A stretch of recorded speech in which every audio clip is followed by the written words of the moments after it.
Hello friends, I'm back from my trip. We went to New Mexico and we got to see some very beautiful sights. I live in Texas, so a lot of what I see is flat land. We live near a hill country, but we don't make enough money to live actually in hill country. We live in a suburb. So, outside of my window is another subdivision, and everywhere I look is usually chains. So that's what I get to see. So going to New Mexico and getting to see all these pretty sights was really nice. And it was a nice mental break to just get away from the house and get away from, our day to day a little bit. So that was definitely refreshing. I'm back now. I've taken a few days just to relax. I'm going to relax more today too, but I wanted to make a video and give you a tarot and oracle reading. And let's get back into the collective and see what's going on for a general vibe, and see just what comes out. So the first card to pop out for our reading was the Three of Swords. So somebody is going through heartbreak right now. The second card to pop out was the Two of Cups. So that gives me the idea that this was a soulmate connection and it was a karmic relationship. We have different types of soulmates. So we have soulmates with people that are supposed to be common ground for us, like someone that, we get along with really well, and we, throughout our whole lives, we have a really good connection with that person, right? This could be somebody you end up marrying. This could be a best friend for life, things like that. Or a really close family relationship. But whenever we have karmic relationships, these are relationships that sometimes on the outside can look like a really strong soulmate connection. Like you meet somebody and you're just like, wow, it's like our brains just meld together. Everything just seems so right and feels so right. We finish each other's sentences, things like that. And then as a relationship progresses and, arguments and things come up, the relationship is not able to progress into a healthy cycle. It's not able to progress at a healthy rate like most relationships should or would. So what this karmic relationship is meant to do is meant to teach you some sort of lesson. So it depends on what the challenges were in this relationship. And it also depends on the ways that you are mirrored in that person in a lot of ways. What are some unhealed parts of you? What are things that are triggers? What are things that you did not even pick up on because, of your past, or things that you just don't really notice as red flags, things like that. So a lot of those themes come up in a karmic relationship. I have King of Cups reversed here. To me, this is like a master manipulator. This is somebody who knows exactly what to say. They know how to reel you in. They know how to keep you calm, things like that. And you will get that sometimes in a karmic relationship because they are a type of soulmate. So you do feel this intense connection to them. You just feel like it's meant to be. And if they're very good at emotionally manipulating you, it can make you just feel it even heightened in this match with this person, whenever they're not living their true self, they're not expressing their true feelings, whatever it might be. And then you end up being confused because they're not being honest about who they are and what's going on.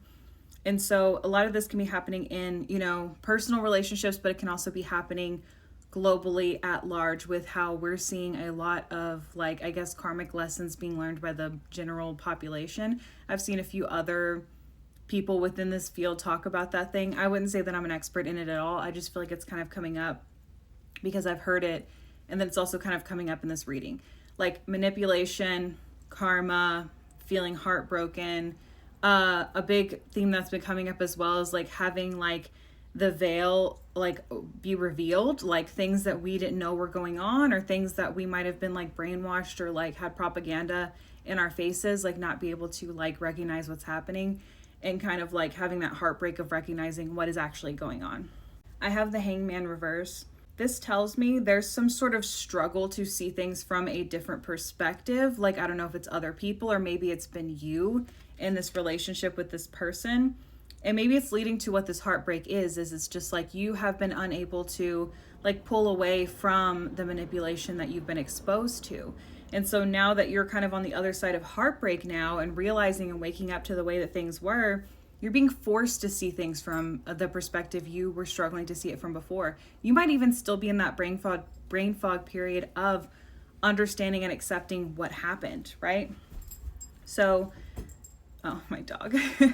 So that push to learn something or see things from a different perspective is really being pushed into you right now, because I think it's part of your karmic lesson. I think that you might be stuck in your ways in certain ways, and you don't want to see things from a different perspective. You don't want to change these things because maybe you've put so much value of like who you are into being that person.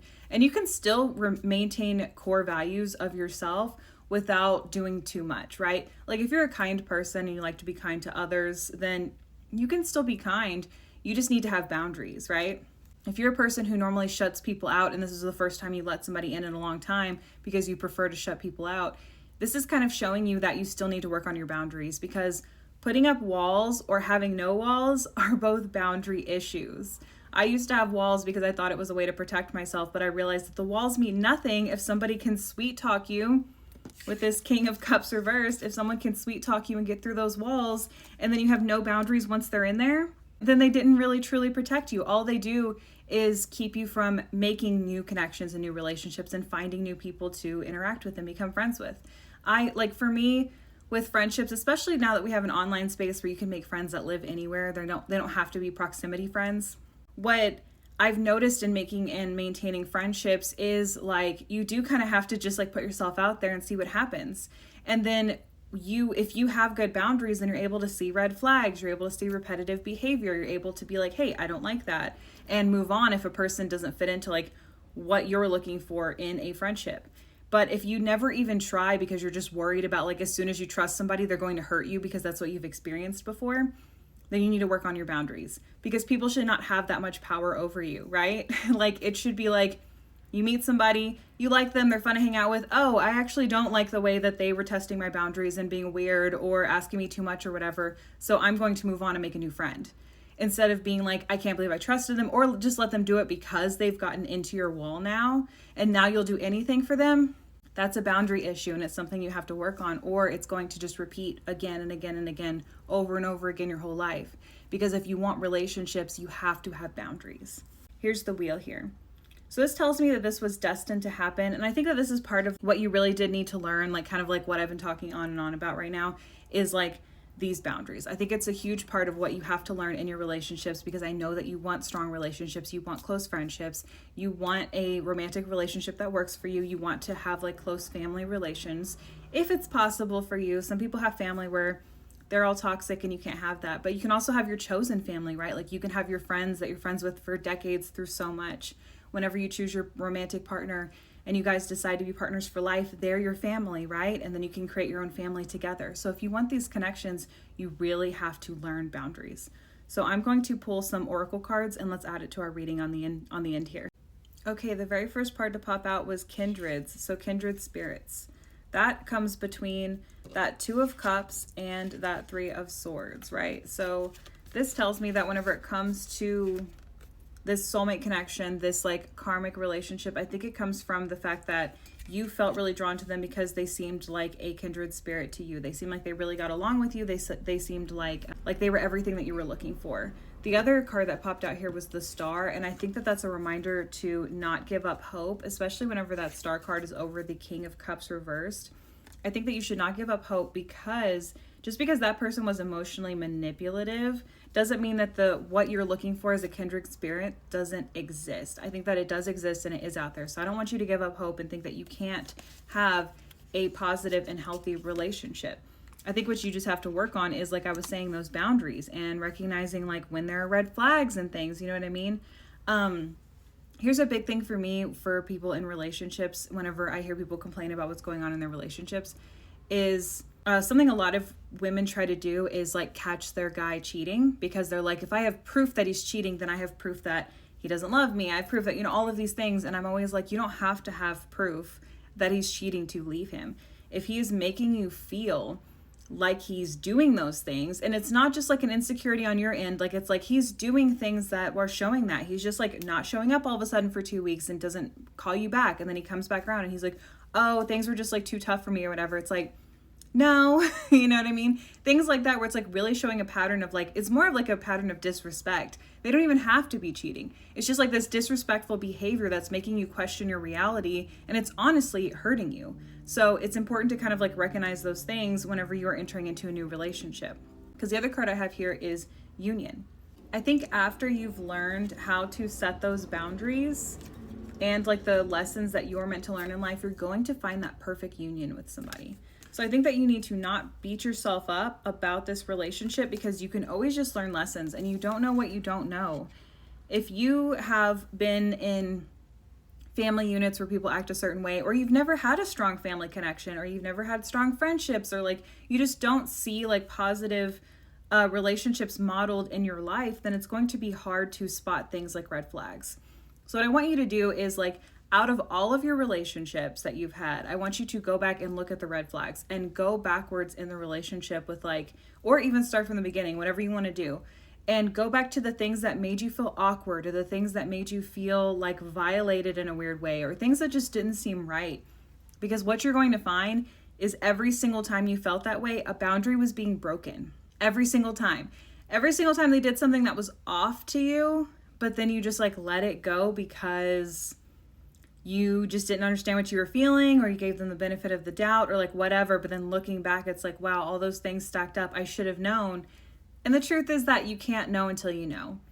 So don't tell yourself I should have known. I mean, I do that to myself too. I'll be like, I should have known better after they did that. But the truth is that you just didn't, especially if you're a young person, you just don't know until you experience it. And then you're able to look back and look at the red flags. This is something they usually like suggest you do in therapy after you've left a destructive relationship, is to go through and look through the red flags in the relationship and why they didn't bother you and why they weren't something big for you. What you're going to end up finding is a lot of childhood trauma and a lot of things from your past that maybe you have never unpacked.